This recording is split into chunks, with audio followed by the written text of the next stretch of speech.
Hello and welcome here to TalkFCB and welcome back to the channel here today, guys, where last night we saw Barcelona absolutely demolished by Atletico Madrid. There's no other word to describe that. It was an absolute demolition job in that first half. To be 4-0 down at half-time, it was appalling. It was absolutely atrocious, and things didn't really get that much better in the second half for a number of reasons. Now today, this video is going to be done in a podcast sort of style. The reason for that is I've got a lot to say about this, and it's all just going to come from the heart. We're just going to be talking here about the performance last night first and foremost. There's lots to talk as well about VAR, the refereeing decisions that we saw, which were horrendous. But we've also got to come on to talk about the planning, or lack of it in my opinion, from Barca, particularly here looking at signings coming in, things like that. And we also have to talk about something we've discussed all season long, the performances, or again, lack of them, in big games. That for me is a massive concern. It's an almighty concern, particularly looking ahead at the Champions League games to come, guys. So there's lots to talk about, lots to sort of here get off our chest. So get comfortable, get ready, and let's do this. Because, okay, where do we begin? Where do we even start from last night? You know, I still can't believe it, really, the way that we were 4-0 down at half-time. It was like, what's happening here? Can somebody wake me up from this absolute nightmare? But yeah, that's what happened. Atletico Madrid very much took their chances there. It wasn't as though they had chance after chance after chance, but to be honest, it wasn't that different to what we see in other games from Barca. You know, there will be windows of opportunity for teams up against us. You know, there's space in behind, there's opportunities there with that high line. The only difference really was, yesterday, Atletico took their chances. Atletico were the team who, in front of goal, you know, they have good attacking players, they've got good quality, they put us to the sword, particularly in that first half, and we paid the price. And ultimately, this has been an accident waiting to happen. It's not a big surprise to us Barcelona fans. It wasn't as though we were completely blown away that a team here were exposing that backline.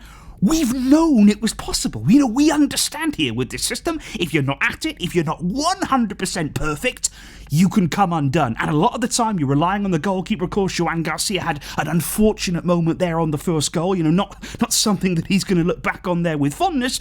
But it wasn't just about that. It wasn't really about individual mistakes as a whole. The team were not able to compete at the level we needed. Atletico took full advantage. And yeah, by the end of it all, we are not that surprised that a top team here with top players have been able to take advantage of the high line, have been able to breach that lackluster defence. But yeah, before we do go on to talk a little bit more, in my opinion, about Barca's failings here, you know, not only on the pitch, but also off it and with the view to the rest of the season as well, can we just talk about, you know, the massive elephant in the room here?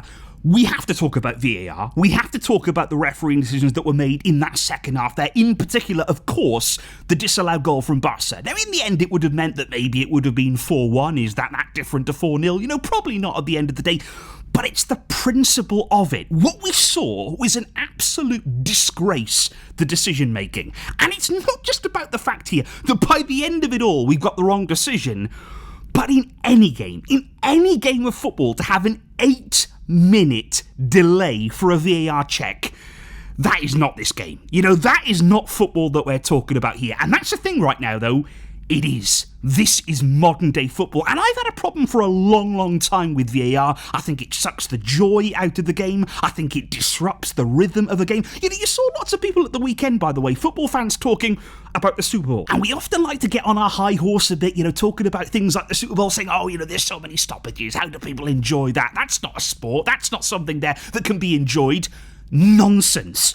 Look at football right now. This is not a sport that is free-flowing, full of uninterrupted action. It's as stop-start as it's ever been. We have no right at all to be looking elsewhere and criticising other sports. Look at our own game. Look at what's happened with VAR. Look at the people who are operating it. And a lot of people will say, well, it's not VAR that's the problem. It's the people that are operating it. They're the referees. You know, they're going to be in charge either way. So what we've got now is the idiots who are the referees operating this system. And all we've got is delays. You know, just as well let them get on with it. Make their mistakes in play in real time. Because at the end of it all, they're still making mistakes. It's not as though VAR here, it's helped us get to the right conclusion.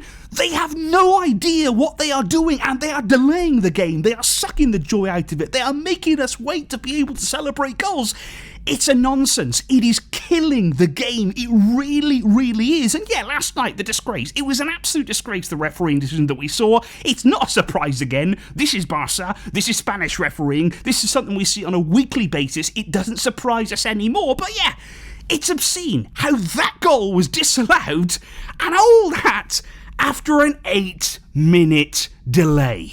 But okay, guys, if we get back to the performance at hand, because no matter what we saw in terms of referees there, no matter what we saw in terms of the VAR, nothing can excuse the performance that we saw from Barca. It was absolutely nowhere near good enough, and from the word go, it was almost immediately there that Barca just looked very much off the pace. Now, of course, in the first half we saw Casado subbed off pretty early on, and again, I don't think it was about one player here. It's not as though Casado was the reason why Barca, ended up being 4-0 down to Atleti. That's not what happened. At the end of the day, it wasn't great from him, but it wasn't great from many other players in midfield, and especially in defence as well. There's nothing really that you can say that anybody played well in that Barcelona team. But the one thing that I would like to sort of draw some attention to here is that, let me just paint the picture for you. You are 4-0 down at halftime. It's a horror first half. Things have gone so badly wrong. And in that second half, when you're looking to turn things around, when you're looking to, ignite a spark from somewhere, Hansi Flick doesn't make a sub until 77 minutes in that second half. And this isn't actually a complaint here. This is not actually a dig at Hansi Flick. My point here is that there was nothing there for him. In the 77th minute, he brings on a centre-back in Ronald Araujo, and he brings on João Cancelo to try and change the game. That's all that he had. My point here is that in January, and even looking ahead at the summer, Barca right now, they are incredibly naive. They look at their squad, they look at the players at their disposal, they look at the depth of their squad, and they think it's fine. They think it's enough. They think this is a top team that compete for all titles. It's a nonsense. You look at Atletico Madrid in January, they were proactive. They brought in there somebody like Lookman, who's transformed their team. He really, really has. Barca brought in João Cancelo. It's ridiculous. At the time, I was frustrated. I was really angry about it. But it was almost as though, we can't complain too much. We've got to understand the club situation. But again, if you've got ambitions to be at the top, if you've got ambitions here, we hear the club talk about competing for everything. This is not how you operate. This is not the way that you get back and you beat the very best of teams. You have to be proactive. And you listen to the summer rumours right now. We're thinking about sticking with Lewandowski. We're thinking about putting all our faith in Ferran Torres as the number 9. Where's the ambition gone? Where's the driving determination to do a bit more? To actually push this club on, to do a bit more, to show a bit more. This is not enough. The squad that we see right now at Barca, the core players, they're outstanding, they're top quality, they're talented. You go a little bit beyond that, it's a thin squad. It's a very, very thin squad, whereby if you get a few injuries, you look at it yesterday, Rafinha's not there, Pedri's not there, you get a few injuries, it suddenly starts to look a lot more ordinary when you're up against the biggest and best teams. Because that's then the next point that I'd make, guys. Barca in general, they look very good against average teams. They do. They bully lower league opposition teams. They do. They just do. They come up against bad teams and they will beat them comfortably. And a lot of people then will say, well, Barca are doing well. They've got a great win percentage. They're scoring goals. Everything's looking good. But that's why, a few weeks ago, I think it was, I made a video saying, how good are we? I don't think anybody really knows. How good is this Barca team? Are we among the best? Are we a bit below that? Are we a bit mediocre, a bit average this season? Nobody knows how good we are. And the only sort of barometer that we have is right now, we're top of La Liga. Real Madrid are shocking, though. Atletico Madrid are underwhelming, too.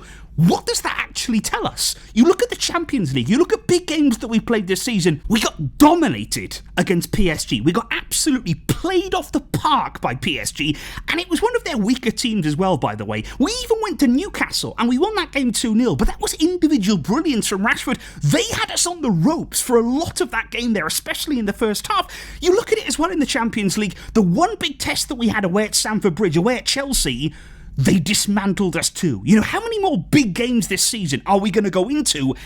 And it's not just about losing. It's not just about coming off in the losing team. we are getting dominated. We are getting destroyed in so many of these big matches. That has to be a concern for the club. That has to be something there whereby you look at it and you think, something's not quite right, whether it's within the system, whether it's something here that we're looking at from personnel point of view, individually. The defence is nowhere near good enough, nowhere near. The players that we have to play this system are not good. You know, it's not easy for defenders to play this system. I'm not saying that either, because defenders in this system, they don't really get an opportunity to defend, really, in the way they'd like to. So it's not easy for them. The midfield, I think it hasn't held up well yesterday. I think the midfield, you can look at that, there's massive, massive holes there. And I just think right now with Barca, nobody seems to know whether we are where we need to be. I think compared to last season, in my opinion, we're nowhere near the kind of level that we are playing at last season. We may be top of La Liga, we may be winning games, but all season long, there's been doubts about this team. There really, really has. And I think they've been laid bare last night. Of course, people will say, well, it's just the Copa del Rey. We don't really mind if we don't win it. The ambition is La Liga. The ambition is the Champions League. Those are the games that we want to stand up in. But are you really telling me right now you would be confident going into a big Champions League game with the kind of team that we saw yesterday, with the kind of performance that we put out there?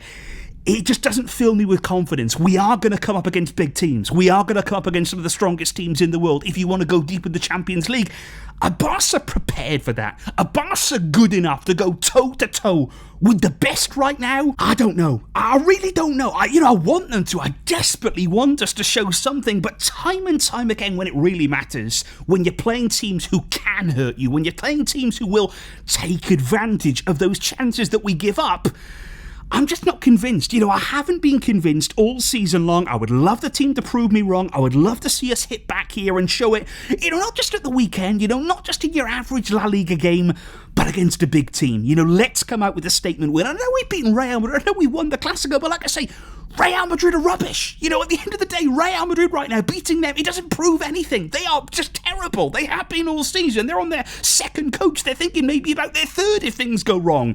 At the end of the day, it's the best. That's where we want to test ourselves. That's where we want to challenge ourselves. And would you, hand on heart, be confident in the biggest of games, in Champions League games, with this current Barca team as we see it here today, as we saw it last night at the Metropolitano, guys? Please let me know your thoughts in the comments down below. I want to hear what you're thinking. I want to hear what you're feeling. What do you feel deep down right now, deep within, about this team? Let me know in the comments. I'll be waiting to hear from you. And like I say, from next week, my schedule will be much, much better, much, much more consistent than it has been of late. Sorry about that, guys, but I will be back with you regularly, very, very soon indeed. Sad night last night, disappointed with that, but hopefully we can find ways to hit back in the big games. I will see all of you soon. Thank you indeed, though, for the continued support. But until next time, as always, Veshka, El Barça.